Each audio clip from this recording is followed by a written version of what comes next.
Yay, we started chapter 6 today with some important geometry ideas. We're really going to focus on the rigid motions of translations, reflections, and rotations for chapter 6. And your last project is going to be creating a tessellation after I teach you how to do the different techniques. And you're going to bring your laptop each day because we're going to play around with translations on an interactive website that I found that's great. And anyway, so that's how we got started today. So today you just did translations, which are just slides. So we asked what's happening to each vertex of the red triangle, called our pre-image, to get to the blue triangle. So this is really just a slide. We just slid the entire triangle to the right, and to find out how much we slid it to the right, we can just count 1, 2, 3, 4, 5, 6. So it was slid 6 units to the right, and you actually slide each vertex 6 units to the right, and then we get our translation of a triangle A prime, B prime, C prime. So this is our pre-image, or our original triangle, and once we slide each vertex to the right 6 and connect them, we have a congruent triangle. It's the same size, same shape, and all we've done is change its location, which is really what a translation is. It's just changing its location by sliding it. So if I want to look at this mathematically in an efficient way, what is my rule for each ordered pair x, y? Well, to each x coordinate, I add 6, and y stays the same. And that's how you tell a person that I want to slide or translate this triangle 6 units to the right. I give them this rule, x plus 6 comma y.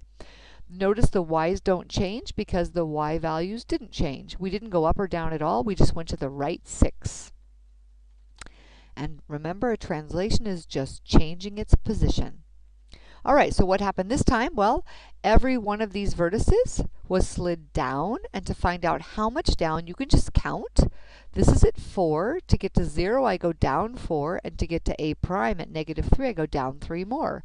So that slide is, I'm taking each y coordinate and subtracting 7. Or I'm sliding each vertex 7 units down, and then I get my translation of A prime, B prime, C prime. And all it is just slid down. I changed its location. Okay, now this time I have a diagonal slide, but remember we're on the coordinate plane and we have to go left, right, or up and down. So this time I said, how far left and how far up did I go? Well, I can literally just go to C and I can count. I went 5 to the left, and then I went 5 up. So 5 to the left and 5 up becomes this rule, x minus 5, y plus 5.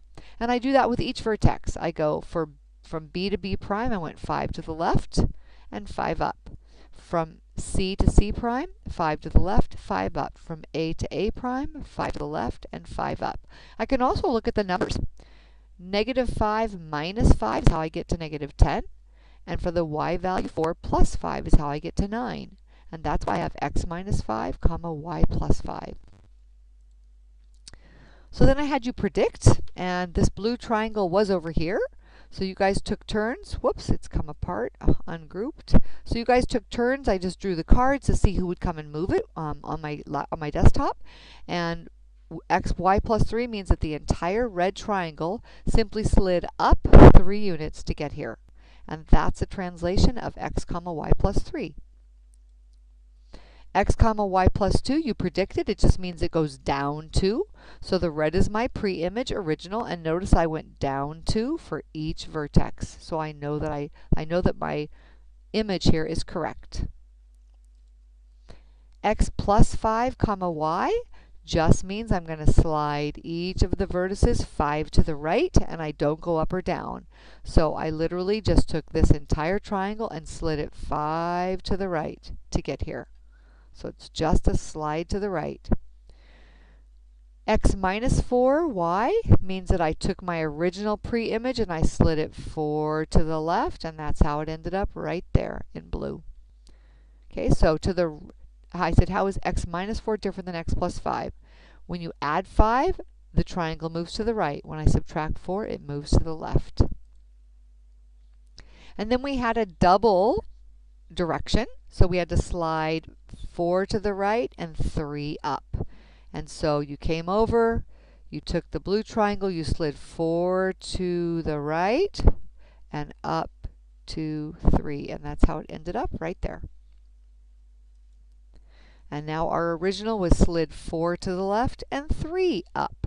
4 to the left takes me here, and 3 up puts me right there. Okay, and you could, I said also pay attention to the numbers.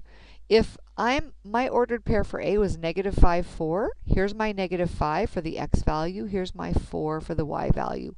If I want to get where A prime is, I can just do negative 5 minus 4, which is negative 9, and 4 plus 3 is 7. So my A prime is at negative 9, 7. But it's just a slide.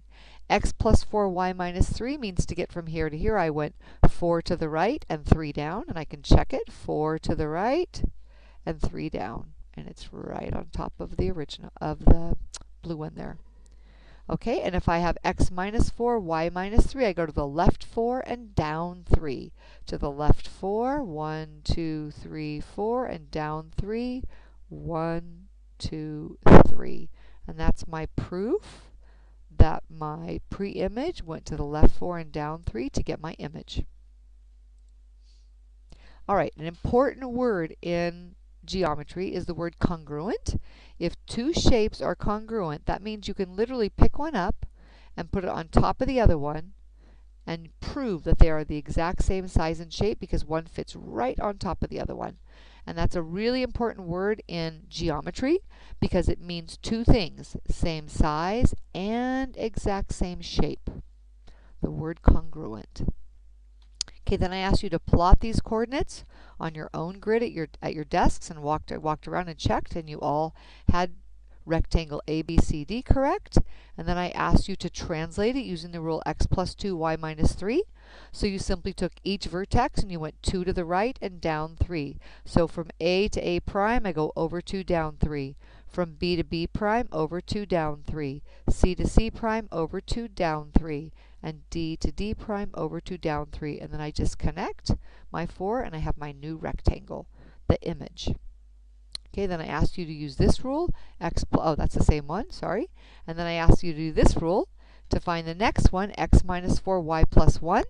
And so you took each of those vertices and you went 4 to the left. Here's my original A, 4 to the left and up 1. So there's my A prime or A double prime if you did it on the same page as your first translation.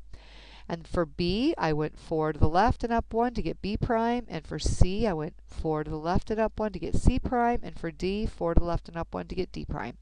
And so that's just another translation using that rule.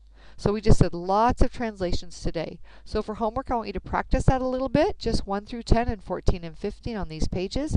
And your Chapter 5 blog post needs to be finished by next class.